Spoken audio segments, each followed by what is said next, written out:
Hello everyone, आप सभी का स्वागत है स्टडी डायनेमिक्स में। और आज की वीडियो में हम लोग जो सीरीज हमने स्टार्ट कर रखा है घटना चक्र पॉलिटी का वो उसको कंटिन्यू करेंगे।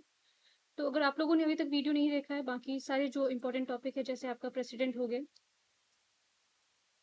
या फिर आपका fundamental right, fundamental duties, parliament के जितने भी आपके टॉपिक है, 3 पार्ट में है ये, तीनों चीज़ें आपको अवेलेबल है।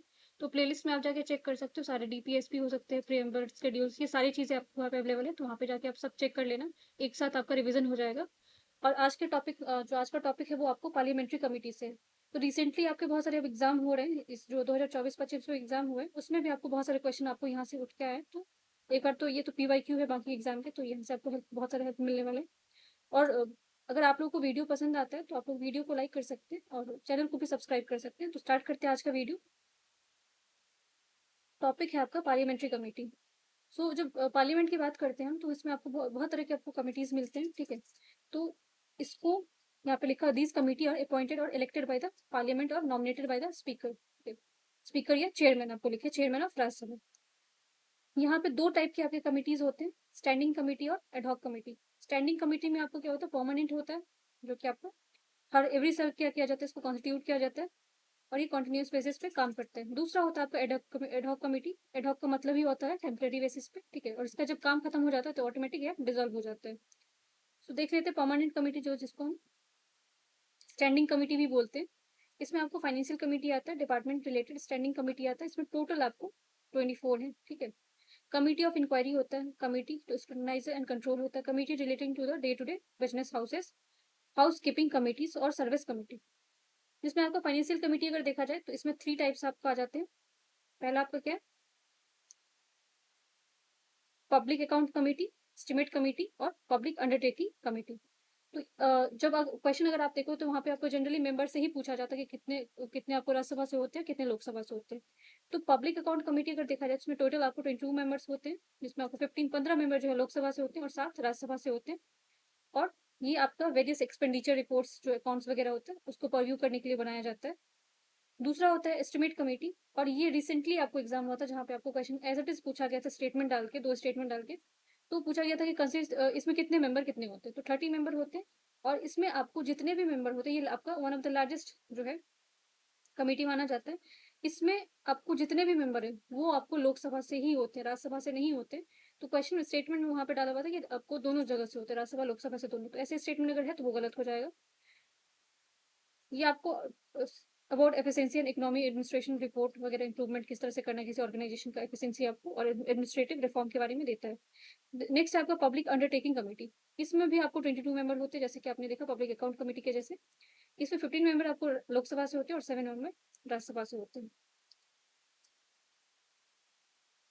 ये जो है वो आपको working state on PSU public service undertaking के बारे में, फॉर्म के बारे में चेक करते हैं।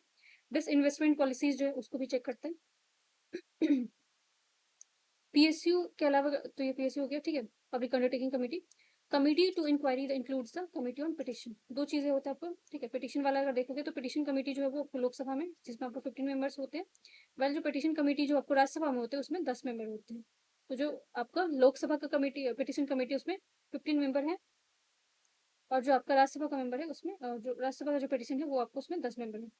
Public account committee submit report Lok Sabha के स्पीकर को करते हैं। Generally member from the opposition party जो है यहाँ पे जनरली लिखा है, ठीक है। तो आपको स्टेटमेंट डाल दिया जाएगा कि नहीं, आपको मैंडेटरी है कि मेंबर आपको अपोजिशन से होना चाहिए, ऐसा कुछ नहीं है, जनरली होता है, ठीक है। अपॉइंटमेंट कौन करता है आपको as a chairperson of the committee was speaker of the Lok Sabha. 24 हमने ऑलरेडी देख लिया है। स्टैंडिंग कमिटी जो आपको स्टैंडिंग कमेटी होता है उसके अंदर होता है, जिसमें से 8 जो आपको राज्यसभा से होते हैं और 16 लोकसभा से होते हैं। नाउ ये एक्सप्लेनेशन था आपका। अब यहाँ से वन बाय वन क्वेश्चन देखते हैं, जिसमें आपको पहला क्वेश्चन है कि in what was way does the Indian parliament exercise control over the administration. तो ये किसके थ्रू करता है, through the parliamentary committees. Which of the following is the largest committee of the parliament. तो ये आपका कौन सा एस्टिमेट कमेटी है। तो एस्टिमेट कमेटी के बारे में मैंने आपको अभी जस्ट बताया कि इसके अंदर आपको जो है टोटल आपको 30 मेंबर्स होते हैं, और ये 30 मेंबर्स कहाँ से होते हैं, आपको लोकसभा से होते हैं, ठीक है। राज्यसभा से कोई भी मेंबर नहीं होता इसमें। अदर जो आपको कमेटी वो भी एक बार क्विकली देख लेते हैं ताकि आपको मेमोराइज हो जाए चीजें। तो यहाँ पे आपको कमिटी ऑन पब्लिक अकाउंट, तो इसमें आपको टोटल कितने मेंबर होते हैं? 22 मेंबर होते हैं, जिसमें से 15 मेंबर आपको लोकसभा से होते हैं, और जो बाकी मेंबर आपके बचे वो कहाँ से होते हैं? 7 मेंबर वो राज्यसभा से होते हैं। और इनका जो है वो इलेक्शन कैसा होता है? जैसे कि principle of proportional representation by single transferable vote के बेसिस पे होता है, और राज्यसभा में इनको नॉमिनेट किया जाता है by the house associated committee. ठीक है। कमेटी ऑन एस्टिमेट जो आपने अभी देखा है, वो कमेटी जो है आपको फर्स्ट टाइम कब बना था? 1950 में बना था। तो ये भी पूछा गया था कि वो कमेटी जो जॉन मथाई के द्वारा, ठीक है, ये कमेटी से उन्होंने बनाया हुआ था, ये भी याद रखना आप लोगों को। 30 मेंबर है, इलेक्टेड होते हैं, लोकसभा से होते हैं, इसमें सारे मेंबर आपको राज्यसभा से नहीं होते। कमेटी ऑन पब्लिक अंडरटेकिंग, इसमें भी आपको 22 मेंबर है, जिसमें ऐसे 15 मेंबर आपको लोकसभा से और 7 मेंबर राज्यसभा से। जो कुछ पॉइंट्स है ये इंपॉर्टेंट है आपको, जैसे कि minister is not eligible for election to this committee, इस कमेटी में आपको मिनिस्टर्स नहीं होते। The term of the committee is 1 year, 1 साल का टेन्योर होता है आपको, 1 ईयर का होता है। फंक्शन कमेटी का क्या है? पब्लिक अंडरटेकिंग का एग्जामिन करेंगे रिपोर्ट एंड अकाउंट्स। उसके अलावा 4th शेड्यूल में भी इसका जो मेंशन है आपको, regular procedure conduct of business in Lok Sabha, reports if any, CAG से रिलेटेड अगर आपका रिपोर्ट है तो वो भी देखा जाएगा। Autonomy and efficiency of public undertaking, whether the affair of the public manage कौन करते हैं? With the sound of business principle prudent commercial practices से। कुछ और भी फंक्शन लिखा है जिसको आप लोग एक बार वीडियो पॉज करके देख सकते हो। कमिटी ऑन पिटिशन, ये आपको अभी तक वैसे पूछा नहीं गया, बट मोस्ट प्रोबेबल चांसेस है किसी एग्जाम में आ सकता है कि कमिटी ऑन जो पिटिशन है लोकसभा है, उसमें आपको 15 मेंबर्स होते हैं, कंसिस्ट ऑफ 15। जो आपको राज्यसभा में होते हैं वो कितने मेंबर होते हैं? 10 मेंबर होते हैं। Which is the largest committee of Indian parliament, तो अभी हमने देखा है 30 मेंबर एस्टिमेट कमेटी, और सारे मेंबर कहाँ से होते हैं? लोकसभा से होते हैं। Tenure of the member of estimate committee का कितने टेन्योर होता है? 1 साल के होते हैं। विच इज नॉट, यहाँ पे नॉट दिया हुआ, not to love parliamentary control of public expenditure, तो ये कैग। कैग के बारे में अगर आप देखोगे तो 148 आर्टिकल है जिसमें आपको कैग के बारे में मेंशन है। ठीक है। He or she has a power in relation to an authority prescribed under the any law of parliament, so CAG is not a tool of parliamentary control. Next question है कि the member of standing committee parliament from the Lok Sabha and Rajya Sabha in which ratio में, क्या ratio क्या होता है आपका? 2:1 का ratio होता है। ठीक है। जिसमें आपको मैक्सिमम मेंबर लोकसभा से होते हैं और मिनिमम राज्यसभा से होते हैं। नेक्स्ट क्वेश्चन है the chairman of the committee of public account is appointed by the speaker of the Lok Sabha, तो ये स्टेटमेंट आपको करेक्ट पूछा गया ना, तो करेक्ट आपके the committee on public accounts comprises member of Lok Sabha, member of Rajya Sabha and few eminent industry. ठीक है। तो ये सेकंड स्टेटमेंट जो है वो क्या आपका इनकरेक्ट है, पहला स्टेटमेंट सही है, सेकंड आपका इनकरेक्ट क्यों है? पब्लिक जो अकाउंट कमेटी है, फाइनेंशियल कमेटी भी बोला जाता है, इसमें 22 मेंबर्स है, 15 आपको लोकसभा से, 7 आपको राज्यसभा से। इसको असिस्ट कौन करता है? कैग के द्वारा किया जाता है। ठीक है। तो इसमें आपको it insure the public money is spend according with the parliament decision and calls attention waste of expenses और लॉस ऑफ, तो ये आपको सेकंड स्टेटमेंट इनकरेक्ट है, जो कि यहाँ पे क्या दिया हुआ है, जो फ्यू एमिनेंट पर्सन इंडस्ट्री। ठीक है। ये ऐसा कुछ नहीं है, कैग होते हैं इसमें। How many members are elected from the Lok Sabha and public account, तो लोकसभा का पूछा गया। ठीक है। तो लोकसभा में आपको 15 मेंबर होते हैं, और राज्यसभा से कितने होते हैं? 7 मेंबर, टोटल आपको 22 मेंबर्स होते हैं। Public account committee of Indian parliament क्या स्क्रूटनाइज करता है? तो ये report of the CAG and auditor general. Question number 10 है आपको, while the member of Rajya Sabha associated with the committee of on public and undertaking member, ठीक है, estimate and entirely from the Lok Sabha, तो ये सही है। जो आपका एस्टिमेट कमेटी होता है इसमें जितने भी मेंबर होते हैं वो, तो इसीलिए अगर आप क्वालिटी में अगर इंटायरली ओनली ऐसे देखते हो तो ये आपका एक्सट्रीम स्टेटमेंट वाले से कुछ लॉजिक काम नहीं करेगा अगर आपको कॉन्सेप्ट क्लियर नहीं है तो इंटायरली यहाँ पे सही है स्टेटमेंट में, क्योंकि लोकसभा से ही आपके सारे के सारे मेंबर होते हैं कहाँ पे? एस्टिमेट कमेटी में। तो पहला स्टेटमेंट आपका सही है। Ministry of parliament affair works under the direction of cabinet committee on the parliament, तो ये भी आपका सही है। The ministry of parliament affair nominate member of parliament committee council boards and commission are set up by the government of India various ministry, ये भी statement सही है आपका। तो इसमें आपको 1 2 3 सही है। नेक्स्ट क्वेश्चन आपका, the main function of the public account committee, तो ये एग्जामिन करता है फाइनेंशियल अकाउंट और government and reports of CAG का।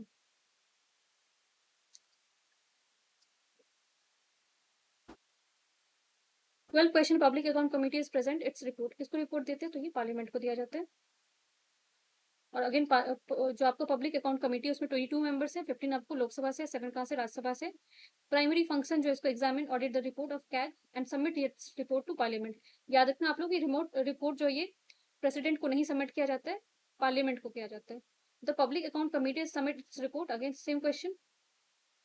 यहाँ पे अगर, क्योंकि यहाँ पे ऑप्शन अगर आप देखोगे तो कहीं भी पार्लियामेंट नहीं लिखा हुआ है, इसीलिए ऑप्शन ये क्या हो जाएगा आपका, speaker of the Lok Sabha. The report of public account same है क्वेश्चन लोकसभा में।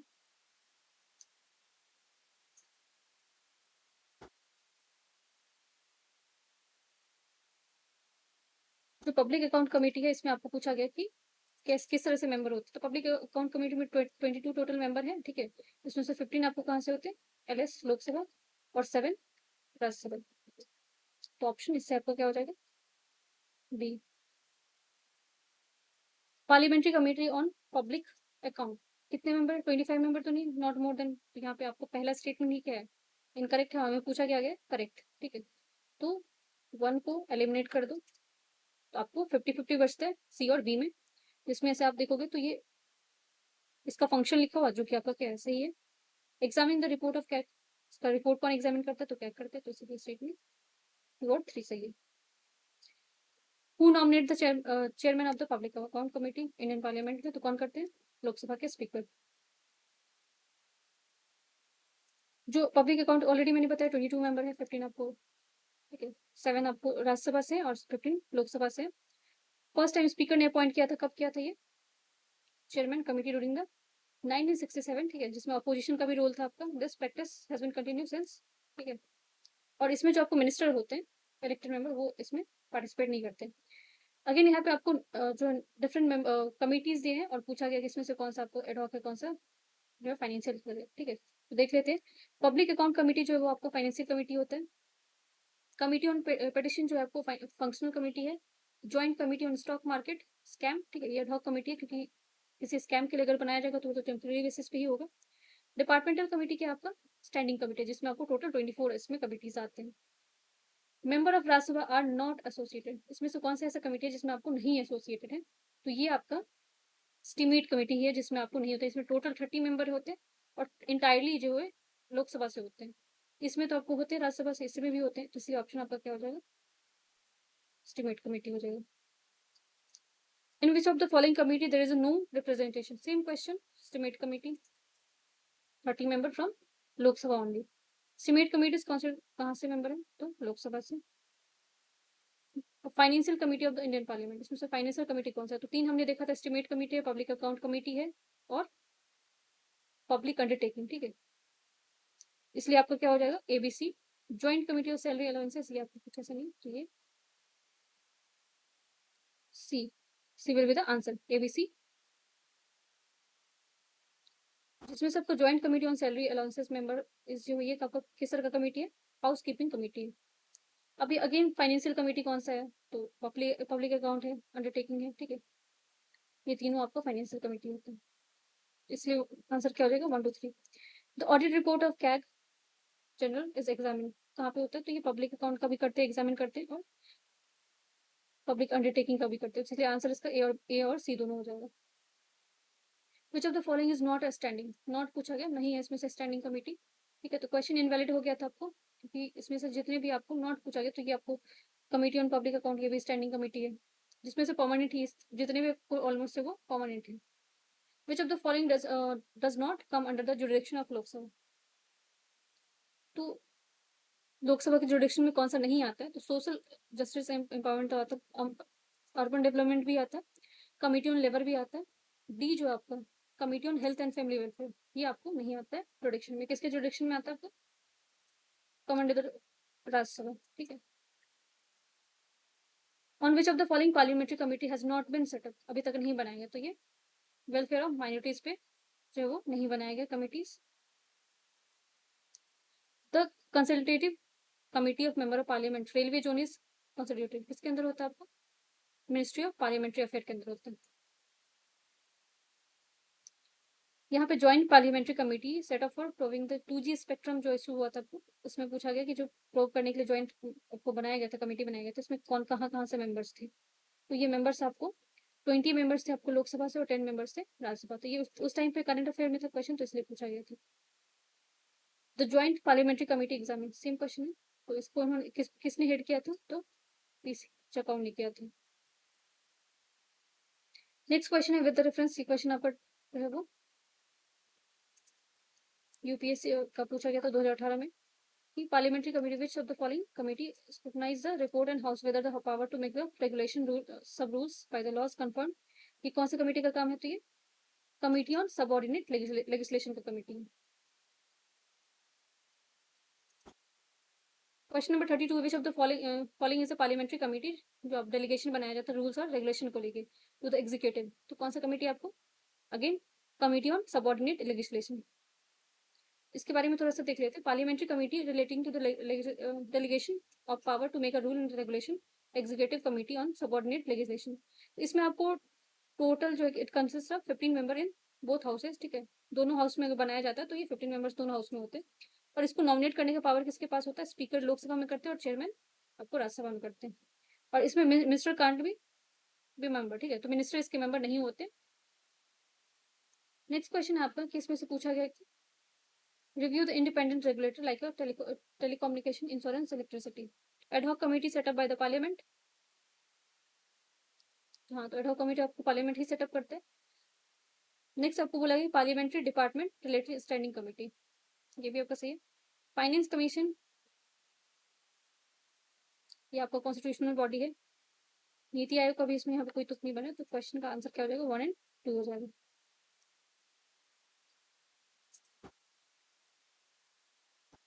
नेक्स्ट जो टॉपिक है वो आपका पार्लियामेंट्री एक्ट से, तो इस वाले वीडियो में ही हम लोग ये भी कवर करने वाले पार्लियामेंट्री एक्ट के बारे में। स्टार्ट करते हैं, देखते हैं। पहले बहुत सारे एक्ट है जो क्वेश्चन आते हैं, जैसे कि यहाँ पे लिखा हुआ प्रिवेंशन ऑफ फूड अडल्ट्रेशन, ठीक है, एडल्ट्रेशन एक्ट, जो कि आपको कब आया था? 1954 में आया हुआ था। Protection of civil rights act 1955 में आया हुआ था। ये एक्ट से बहुत सारे क्वेश्चन आपको पूछा गया है। सिविल राइट्स 1955 का फर्स्ट क्लास जुडिशियल मजिस्ट्रेट, इसमें देखते हैं, ठीक है। Protection of women from domestic violence act 2005 का, ये भी क्वेश्चन आपको आता है। क्रिमिनल ट्राइब्स एक्ट ये 1871 का, बहुत पुराना एक्ट है। और उस टाइम पे आपको ड्यूरिंग द कॉलोनियल टाइम पे इस एक्ट का बहुत मिसयूज किया जाता था। इवन स्टिल जो है ये एक्ट को इसमें रिफॉर्म कुछ कुछ लाया गया है। Schedule caste and schedule tribes prevention atrocity act 1989 का है। इसके कुछ जो आपको प्रोविजन है जो पूछा जाता है, जैसे कि अब यहाँ पे हिंदू मैरिज एक्ट है, हिंदू सक्सेशन एक्ट है, ये commission of Sati prevention act जो कि आपको 1929 के आसपास आया था, 1829 के आसपास आया था।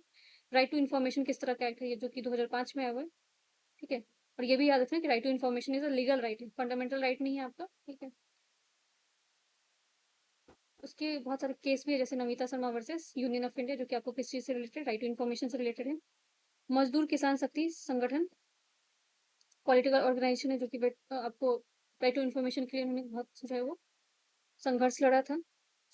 2019 में जो आपको प्रीवियस प्रोविजन को रिमूव किया गया था। और चीफ जो आपको इन्फॉर्मेशन कमीशन, जिसको सीआईसी बोलते हैं, स्टेट और सेंट्रल लेवल पे बनाने की बात हुई थी, जिसमें उनका टर्म 5 ईयर का था।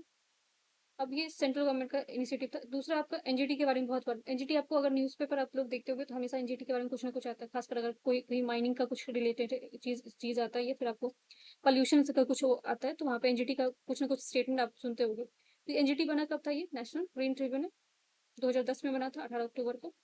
और इसका एक्ट कब का है? 2010 का ही एक्ट है। दूसरा आपका प्रोविजन, ठीक है, पर पंचायत, जिसको पैसा एक्ट बोलते हैं, ये 1996 का है। तो 1 बाय 1 क्वेश्चन देखते हैं, जो कि आपको इससे और ज्यादा कॉन्सेप्ट क्लैरिटी मिलेगा। पहला question, in which year prevention of food alteration act कब पास किया गया था? तो ये 1954 में। और इसमें कुछ कॉन्सेप्ट बेस्ड ज्यादा आपको नहीं मिलेगा, ये फैक्चुअल चीज है, जो कि आपको डेट याद रखना पड़ेगा कौन से ईयर में कौन सा एक्ट आया हुआ था। क्वेश्चन नंबर 2 है, all offences punishment under the protection of civil right act, जो कि 1955 का है। इसमें आपको क्या है? कॉग्निजेबल और समरेबली ट्राइएबल, ठीक है। क्वेश्चन नंबर 3 है आपका, offence are tried under the protection of civil rights act court, कौन सा कोर्ट के अंदर जाता है? जुडिशियल मजिस्ट्रेट फर्स्ट क्लास जो है उसके अंदर ये केसेस जाते हैं। पहले डायरेक्टली आप सुप्रीम कोर्ट या हाई कोर्ट में नहीं जाते, पहले ये यहाँ पे आपको केस का हियरिंग होता है, फिर आगे फर्दर बढ़ते हैं। All punishable offence under protection of civil right act 1955, ये आपका किस तरह का है? तो ये यहाँ पे ऑप्शन ए और बी दोनों होगा। Under protection of civil rights act all offences किस तरह का एक्ट हो जाते हैं? कॉग्निजेबल और punishment with imprisonment and fine. यहाँ पे इसके कुछ सेक्शन है जो कि आपको एग्जाम में पूछे जा सकते हैं, जैसे कि कॉग्निजेबल है सेक्शन ये 10 का ए में मेंशन है कि this act empowers the state government to impose fine, ठीक है, स्टेट गवर्नमेंट को पावर देता है कि ये फाइन इम्पोज किया जा सकता है। Apart from that it's also provide imprisonment, fine दिया जा सकता है, जेल भी किया जा सकता है। ठीक है, तो इसीलिए ऑप्शन रेस में दोनों हो जाएगा। If a person refuse admission to any person to a hospital, dispensary, educational institution on the ground of untouchability, then under which section of Protection of Civil Rights Act 1955 shall be punishable? तो untouchability आपका जो है वो fundamental right में define नहीं है, तो untouchability को लेके जो सेपरेटली ये एक्ट हुआ है, तो यहाँ पे आपको अनटचेबिलिटी को डिफाइन भी किया गया और इसको लेके बहुत सारे प्रोविजन है। तो ये 1955 का जो एक्ट है उसके सेक्शन 5 में मेंशन है कि किसी को भी आप प्रोवाइड नहीं कर सकते हो किसी public hospital, dispensary, educational institution use करने से अनटचेबिलिटी के बेसिस पे। अगर करते हो तो उनको क्या किया जाता है, 6 मंथ के लिए जेल भेजा जा सकता है और उसके बाद उनके जो है वो 100 रुपीज का फाइन भी लगाया जा सकता है। 100 से लेकर 500 तक का फाइन लगाया जा सकता है। नेक्स्ट क्वेश्चन है कि ये अगेन आपको सिविल प्रोटेक्शन सिविल राइट से क्वेश्चन पूछा गया, power of state government to impose collective fine. तो 10A के अंदर स्टेट गवर्नमेंट के पास पावर है कि फाइन लगाया जा सकता है। Protection of civil right extend यहाँ पे कितना तक एक्सटेंडेड है होल इंडिया में, ठीक है। ये ऐसा नहीं कि पर्टिकुलर कोई स्टेट में आपको यहीं पे लग सकता है प्रोटेक्शन ऑफ सिविल राइट्स। ये ट्राइबल स्टेट से लेके आपको जो भी स्टेट है वहां पे ये एक्ट एप्लीकेबल है। तो protection of civil act same question, whole India.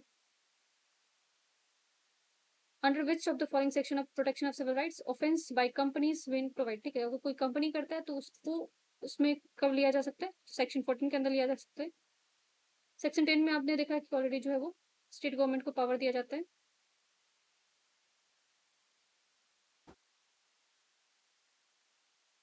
कोई भी फॉर्म से कॉर्पोरेट फॉर्म से अगर ये इस तरह की चीजें प्रैक्टिस करती है तो उनको सेक्शन 14 के अंदर देखा जाएगा। 16 में आपको क्या है, ओवर द अदर लॉज, इसको बाकी लॉज से भी ज्यादा पावर मिला हुआ है। क्वेश्चन नंबर 11 है कि who had responsible for the offence of committed by the companies under the protection of civil rights act 1955। ये किसके पास होता है, सबके पास होता है, डायरेक्टर, सेक्रेटरी और मैनेजर, सबको इसमें जो है वो कवर किया जाता है। ऐसा नहीं कि उनके लिए अलग से कोई लॉज बनेगा। When the court under section 12 of the Protection of Civil Right 1955 shall presume offense untouchability के बेसिस पर अगर है तो when it is related member of schedule caste only, ठीक है। तो इसमें बस जो SC कास्ट है, SC जो आपको आता है, schedule कास्ट होते हैं, उनको कवर किया जाता है सेक्शन 12 के अंदर, ठीक है। Untouchability will not be considered as offence, कब नहीं किया जा सकता ऑफेंस, तो ऑफेंस कब कंसिडर नहीं किया जाएगा, when the accused and complainant victims belong to the same social group. अगर सेम सोशल ग्रुप से दो आपको सेम स्केड्यूल कास्ट ही बिलोंग करते तो उसमें ऐसा नहीं कि वो उनके खिलाफ जाके वो केस रजिस्टर करवा सकते हैं, क्योंकि वो सेम है तो उनके बीच में अगर कुछ इस तरह का होता है तो वहाँ पे अनटचेबिलिटी वाला चीज है एप्लीकेबल नहीं होगा। क्वेश्चन नंबर 14 है कि a court can presume that any act considered offense committed on the ground of untouchability if a such member is committed, कौन से में होगा, सेम मेंबर ऑफ सेम जो आपको कास्ट से होंगे।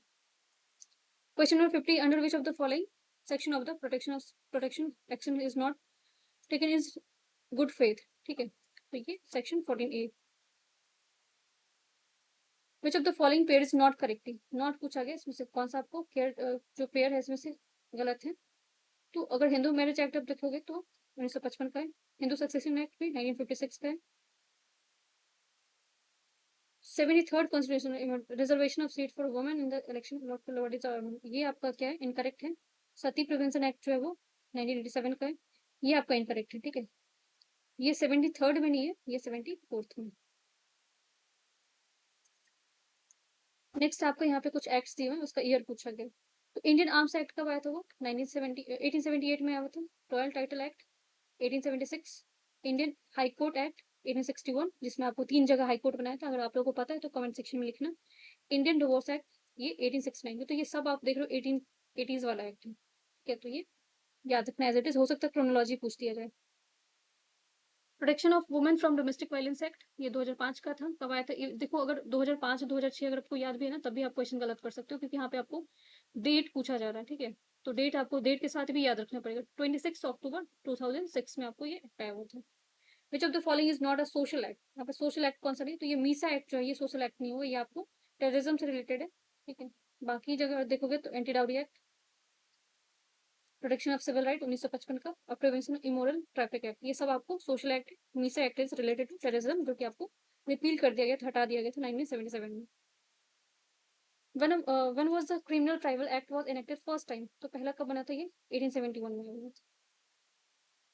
और ये एप्लीकेबल कहाँ था, फर्स्ट टाइम जब बनाया गया था तो इनको इन्फोर्स कहाँ पे किया गया था, नॉर्दर्न पार्ट ऑफ इंडिया, ठीक है, और रीजन ऑफ जो आपको बंगाल वाला एरिया वहाँ पे किया गया था। The schedule caste and schedule tribe prevention act, जो एट्रोसिटी एक्ट है 1989 का, कब फोर्स में आया था। तो यहाँ पे ईयर याद भी है, यहाँ पे ईयर तो वैसे ही लिखा हुआ है, बट आपको डेट के साथ भी बहुत सारे क्वेश्चन में पूछे जाते हैं, तो डेट भी याद रखना जरूरी है। 30 जनवरी को आया हुआ था, ठीक है, 1990 में ये फोर्स में आया था।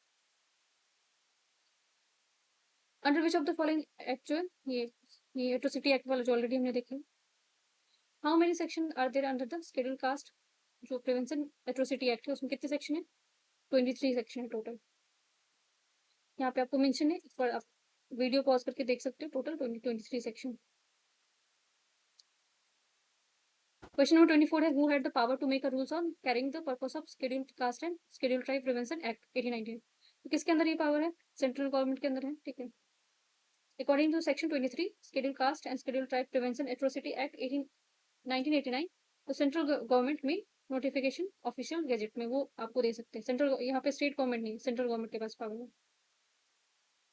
Under which section of the schedule caste schedule tribe prevention atrocity act 1989 economic boycott के बारे में डिफाइन किया गया, कौन सा एक्ट में किया गया है, तो सेक्शन बीसी के अंदर डिफाइन किया गया। तो इसमें आप देख रहे हो कि बहुत डेप्थ में जाके क्वेश्चन पूछा जा रहा है, आपको इतना नहीं याद रख सकते, बट ये आपको क्योंकि ये एक्ट आपको हर न्यूज में रहता है किसी न किसी वजह से, तो इसीलिए थोड़ा सा आप इसका जितने सेक्शन 23 है 23 नहीं हो सकता, बट अगर एक बार वन वो में इसको अगर रिवाइज कर लोगे तो हो सकता है क्वेश्चन आपको यहाँ से बन जाएंगे। क्वेश्चन नंबर 26 है, offence committed by any public servant under section 3 SC/ST prevention atrocity act, तो मिनिमम कितना पनिशमेंट हो सकता है, तो मिनिमम 1 साल का पनिशमेंट हो सकता है, ये सिविल सर्वेंट के लिए भी है। 27 under the schedule caste and schedule tribe prevention atrocity act 1989, कौन सा सेक्शन है जो कि आपको अरेंजमेंट करता है, स्पेशल कोर्ट बनाने के लिए बात करता है, तो ये सेक्शन 14 के अंदर करता है। और 15 के अंदर आपको प्रोसिक्यूटर दिया जाता है, ठीक है, पब्लिक प्रोसिक्यूटर स्पीडी ट्रायल के लिए, ठीक है। 28 है, state government can specify a court session to a special court to try offence under the SC/ST prevention atrocity act, तो किस में देता है आपको, chief justice of high court को, क्योंकि स्टेट का मैटर है तो आपको हाई कोर्ट में ही जाएगा वो।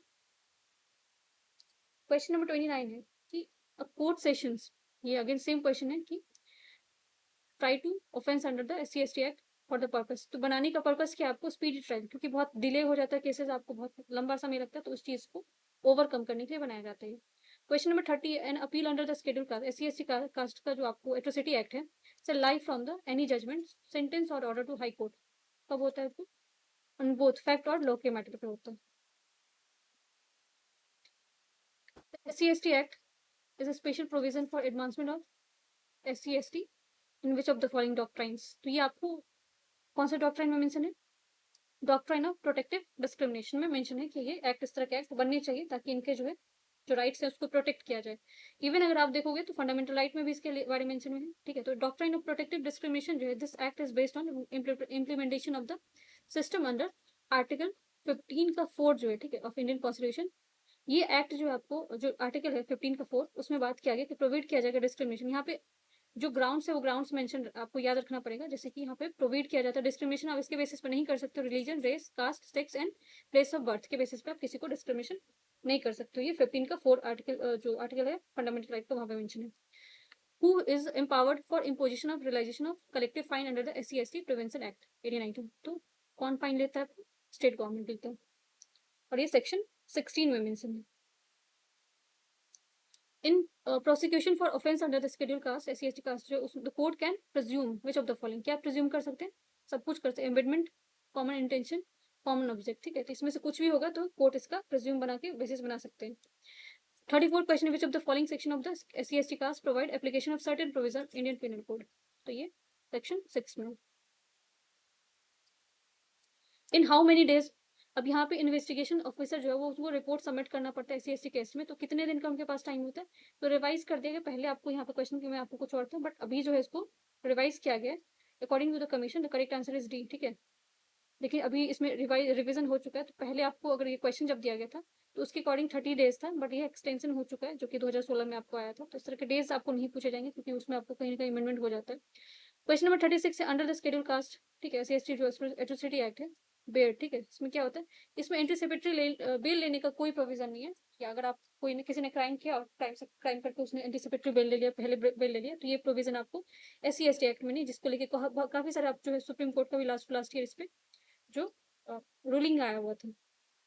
क्वेश्चन नंबर 37 है कि under which of the following section of the SC/ST act anticipatory bail is provided. तो ये सेक्शन 18 के अंदर मना है कि कोई भी अगर मान लो किसी तरह का कोई क्राइम होता है SC/ST के खिलाफ, तो उसमें आप एंटीसिपेटरी बेल नहीं ले सकते हो।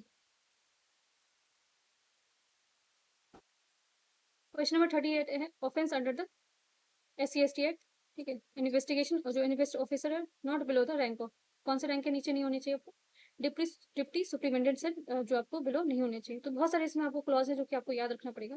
विच of the following is not provided to specify the special court SC/ST को लेके, तो नॉट यहाँ पे पूछा गया, ठीक है, क्या नहीं, authorise a person to extra investigation other than the police. Which of the following powers special court can't exercise, नहीं एक्सरसाइज कर सकता है SC/ST में, तो कौन सा नहीं कर सकता आपको एक्ट में, to impose a collective fine.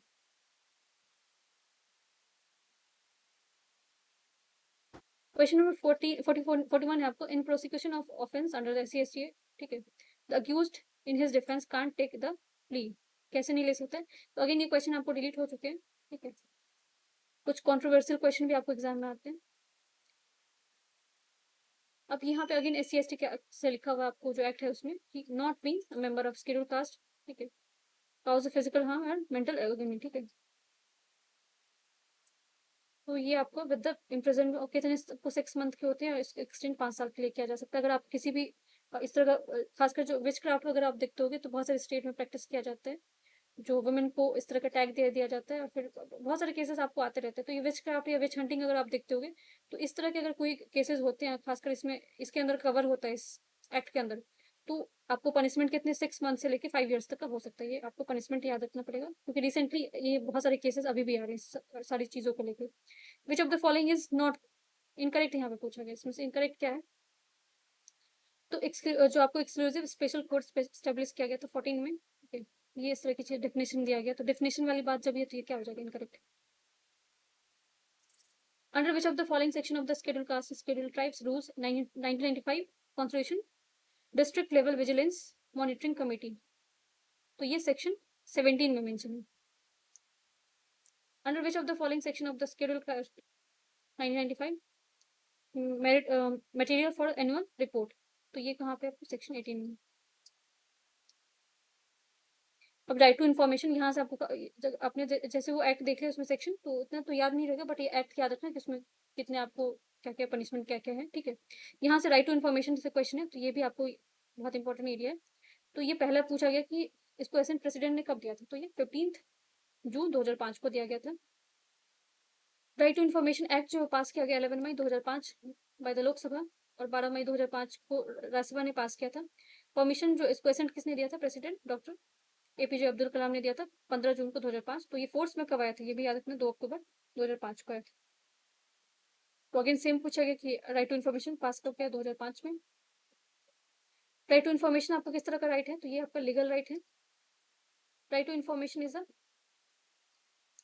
यहाँ पे पूछा गया कि यहाँ पे फंडामेंटल राइट मोस्ट अप्रोप्रिएट अगर चूज करने के लिए आए तो ऑप्शन में कुछ भी रहे तो लीगल राइट को चूज करना है, बट यहाँ पे फंडामेंटल राइट के अंदर भी आता है और लीगल राइट के अंदर भी आता है।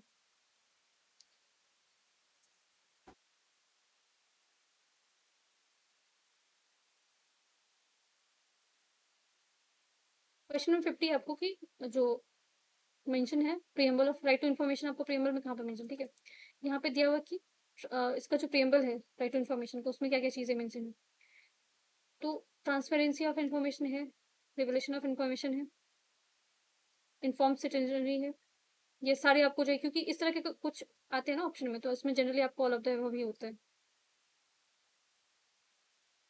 51 है, which of the following is not true, objective, RTI का कौन सा ऑब्जेक्टिव नहीं है, to empower the women and weaker section of the society, ये कोई ऑब्जेक्टिव नहीं है। बाकी जैसे कि ट्रांसपेरेंसी को प्रमोट करना है, डेमोक्रेसी को स्ट्रेंथन करना है, सिटीजन को एम्पावर करना है।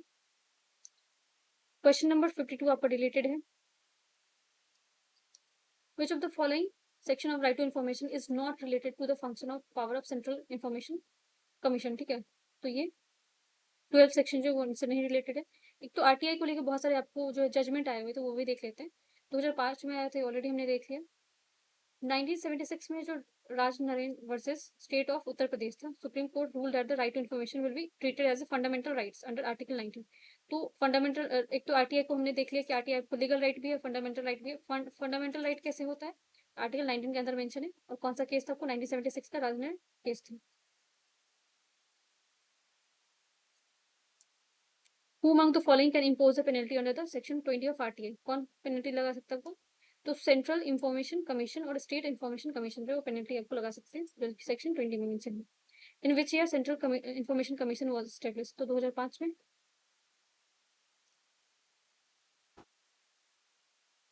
यहाँ पे आरटीआई में जो आपको राइट इन्फॉर्मेशन में जो चीफ इलेक्शन कमिश्नर होते हैं उनके बारे में पूछा गया कि इनका इनका अब ये रिवाइज कर दिएगा। पहले आपका इनका टेन्योर कुछ और था, बट अभी अगर देखा जाए तो 3 साल इनका टेन्योर होता है, 3 साल के लिए होता है, या फिर 65 ईयर, दोनों याद रखना।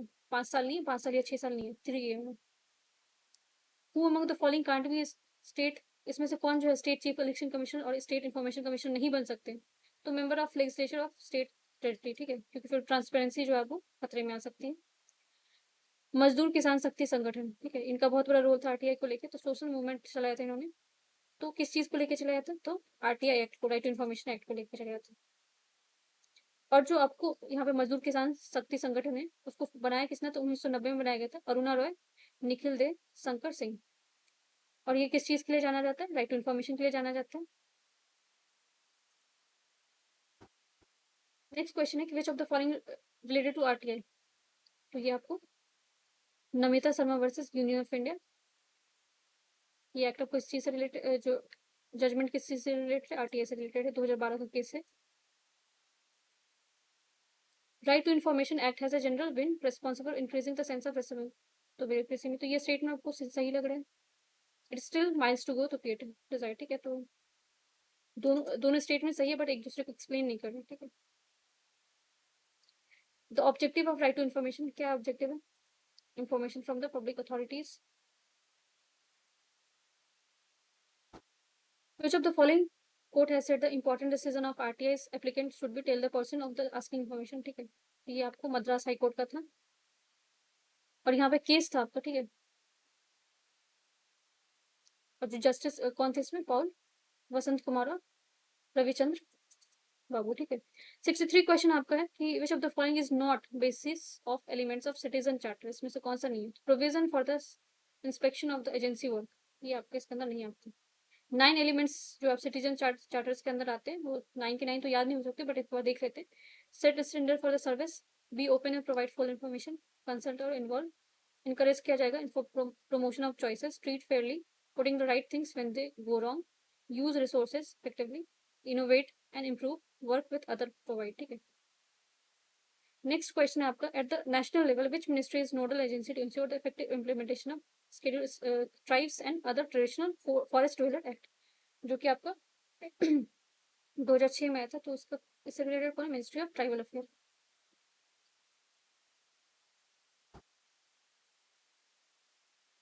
Under which of the under which the schedule tribes other traditional forest rural, 2006 का एक्ट जो है अथॉरिटी किसको मिला हुआ है, तो ग्राम सभा जो सबसे बड़ा आपका इसमें ऑटमोस्ट पावर इनके पास होता है किसी भी एरिया को डिक्लेयर करने के लिए इस एक्ट के अंदर, ठीक है।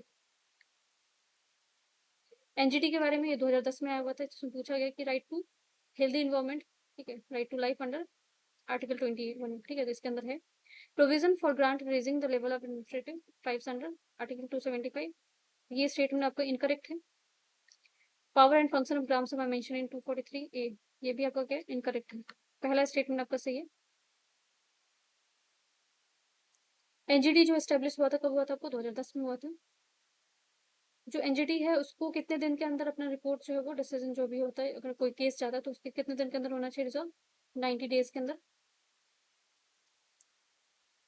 Which of the following statement is respect to land acquisition act 1894 में नहीं सही है, ठीक है, तो आपको purpose was to help the, तो ऐसा एक तो एक्ट देखो आप 1894 का, कॉलोनियल टाइम का, ब्रिटिशर टाइम का, तो हेल्प करने का तो कोई बात ही नहीं बनता, तो ये स्टेटमेंट इसलिए इनकरेक्ट है।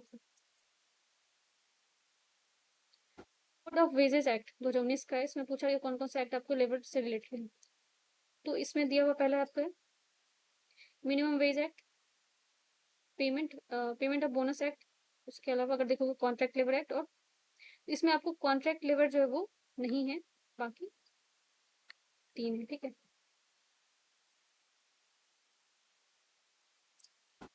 Which of the following is not correctly, तो नॉट करेक्टली कौन सा, इंडियन कॉन्ट्रैक्ट एक्ट 1870 जो बताया जा रहा है वो आपका इनकरेक्ट है, ये 1870 का नहीं है, 1872 का है। कंपनी एक्ट जो है 2013 का भी, और 2013 और 1956 दोनों में कंपनीज एक्ट है। पार्टनरशिप एक्ट जो आपको 1932 का है, और सेल्स गुड एक्ट 1930 का है। अगेन यहाँ पे नॉट करेक्टली पूछा गया, तो आपको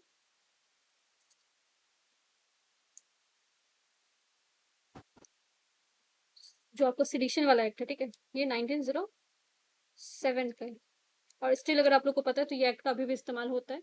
तो ये 1907 बहुत पुराना एक्ट है। उसके अलावा एक्सप्लोजिव सब्सटेंस एक्ट अगर तो 1908 का है। क्रिमिनल लॉ जो अमेंडमेंट एक्ट ये भी 1908 का। न्यूज़पेपर इंसेंटिव ऑफेंस एक्ट ये 1908 का है। बस जो आपका सेडिशन एक्ट है वो 1907 का है। यहाँ पे क्रोनोलॉजी में बैठाने के लिए बोला गया, आपको अगर ईयर याद है तभी आप क्वेश्चन कर सकते हो। काफी टफ क्वेश्चन है वैसे अगर देखा जाए तो, बट ये ऐसे क्वेश्चन में आप देखोगे तो 1 to 3 अगर आपको मिलता है तो ऑलरेडी इस तरह के टफ क्वेश्चन आते हैं तो ऑलरेडी ये क्रोनोलॉजी में होते हैं मैक्सिमम टाइम। तो ये आपको देख लेते, इसका ईयर भी एक बार देख लेते हैं। तो लेक्स लॉ के एक्ट जो आपको 1850 का है, जो कि आपको रिलीजन से रिलेटेड था, कौन जो है वो अपना एंसेस्टर का जो प्रॉपर्टी हेल्ड कर सकता रख सकता है। बंगाल टेनेंसी एक्ट 1885 का था। एज ऑफ कंसेंट 1981 का, ये बहुत बड़ा एग्जाम में पूछा गया। यूनिवर्सिटी एक्ट जो है 1907 का है, ठीक है। इनएक्ट 2007 में किया गया था, लेकिन 1904 से 5 के बीच में यूनिवर्सिटी एक्ट आया हुआ था।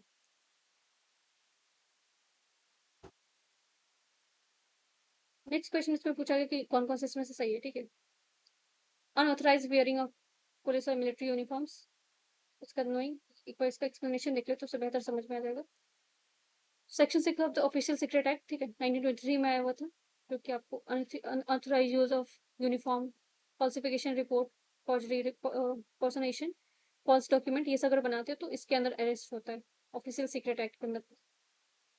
It clearly state that if a person is found, किसी तरह से अगर गलत तरह से अगर किसी मिलिट्री का यूनिफॉर्म यूज किया जाए, अभी अभी भी इस चीज को फॉलो किया जाता है, किसी भी मिलिट्री का यूनिफॉर्म अनऑथराइज तरीके से नहीं यूज कर सकते, पुलिस का नहीं यूज कर सकते, और ये ऑफिशियल सीक्रेट एक्ट के अंदर ही कवर किया जाता है।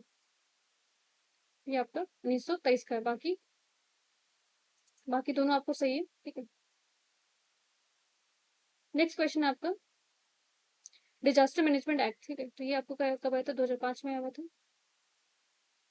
डिजास्टर मैनेजमेंट एक्ट पास पार्लियामेंट तो 2005। यहाँ पे एनडीएमए के बारे में पूछा गया, national disaster management division in India nodal ministry, आपको मिनिस्ट्री ऑफ होम या अलग से पूछा गया था कि आपको नेशनल डिजास्टर मैनेजमेंट जो आपको कौन से मिनिस्ट्री के अंदर आता है, तो मिनिस्ट्री ऑफ होम अफेयर के अंदर आते हैं। और इसके एक्स ऑफिशियो चेयरमैन आपको कौन होते हैं, किसके, एनडीएमए के, नेशनल डिजास्टर मैनेजमेंट अथॉरिटी के किसके होते हैं, तो ये प्राइम मिनिस्टर होते हैं। एनडीएमए के बारे में देख लेते हैं, इसको हेड कौन सा प्राइम मिनिस्टर करते हैं। आपको बना कब था, 23 दिसंबर 2005 में बना हुआ था। और इसमें मेंबर आपको कितने होते हैं, 9 से ज्यादा आपको मेंबर नहीं थे, including vice chairman.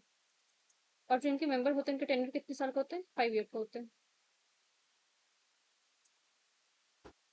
Legal basis पे एक्स्ट्राऑर्डिनरी पावर जो एक्सरसाइज करते government during the lockdown, lockdown से क्वेश्चन था आपका। तो इसमें आपको जो मेंटल हेल्थ केयर एक्ट है ये इसमें नहीं आएगा। डिजास्टर मैनेजमेंट 2005 का था, और एपिडेमिक डिजीज एक्ट 1897 का था, ये दोनों आपको नहीं है।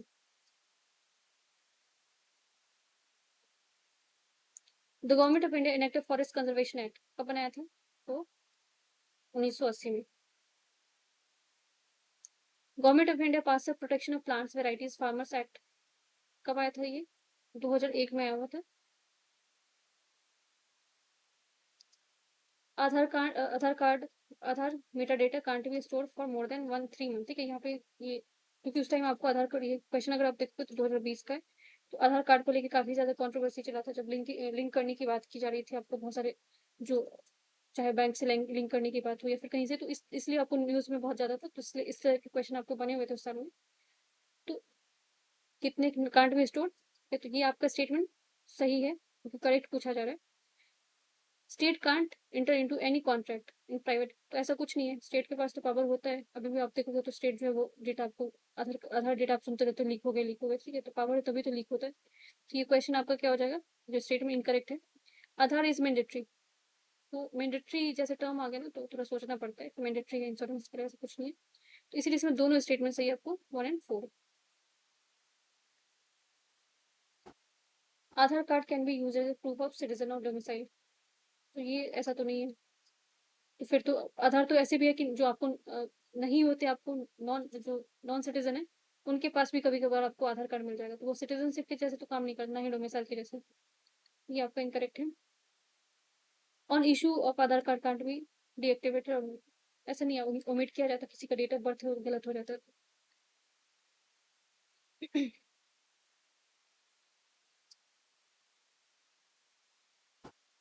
नेक्स्ट क्वेश्चन है आपका आरटीआई को लेके कि इसका अपॉइंटमेंट एज ए टीचर, ठीक है, मिनिमम क्वालिफिकेशन क्या होना चाहिए, काउंसिल ऑफ टीचर एजुकेशन।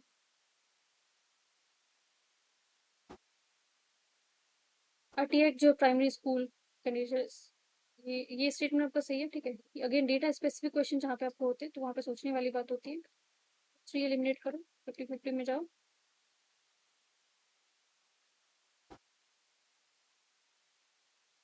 ये हो जाएगा। Under which act state food commission is established, तो ये नेशनल फूड सिक्योरिटी एक्ट है 2013 का, उसमें बना हुआ था। Consumer right privilege under the provision of law, तो ये किसके अंदर आपको, कंज्यूमर प्रोटेक्शन एक्ट के बारे में आप लोगों ने सुना होगा। तो consumer are empowered to take sample from food testing, हाँ तो इनके पास पावर होता है। When consumer file a complaint in any consumer, no fees is required to be paid, ऐसा कुछ नहीं है, ठीक है, कुछ अमाउंट्स देने पड़ते हैं। In case of death of consumer his or her legal file can be complaint consumer forum, हाँ तो उनके बिहाफ पे किया जा सकता है, तो इस स्टेटमेंट आपको 1 और 3 सही है।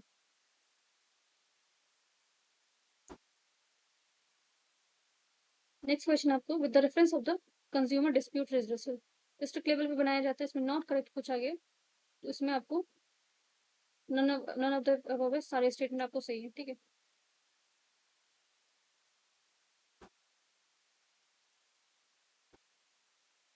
Question number 87 with reference of consumer dispute resolution act district level पे, तो आप देखो 2010 में आपको यूपीएससी में पूछा गया, 2022 में उसको इसी क्वेश्चन को घुमा फिरा के, तो पीवाईक्यू रिपीट कैसे होते हो आप यहीं पे देख रहे हो, तो पीवाईक्यू का बहुत बड़ा रोल होता है, आप किसी भी एग्जाम अगर क्लियर करना चाहते हो। दैट्स इट, ये आपको पार्लियामेंट्री कमेटी और पार्लियामेंट्री एक्ट दोनों एक साथ है, उसको एक साथ आप रिवाइज कर सकते हो। नेक्स्ट वीडियो में हम लोग सुप्रीम कोर्ट के बारे में देखेंगे। और अगर आप लोग को वीडियो पसंद आता है तो आप लोग वीडियो को लाइक कर सकते हो और चैनल सब्सक्राइब भी कर सकते हो अगर आप लोग को पसंद आता है तो। Thank you so much.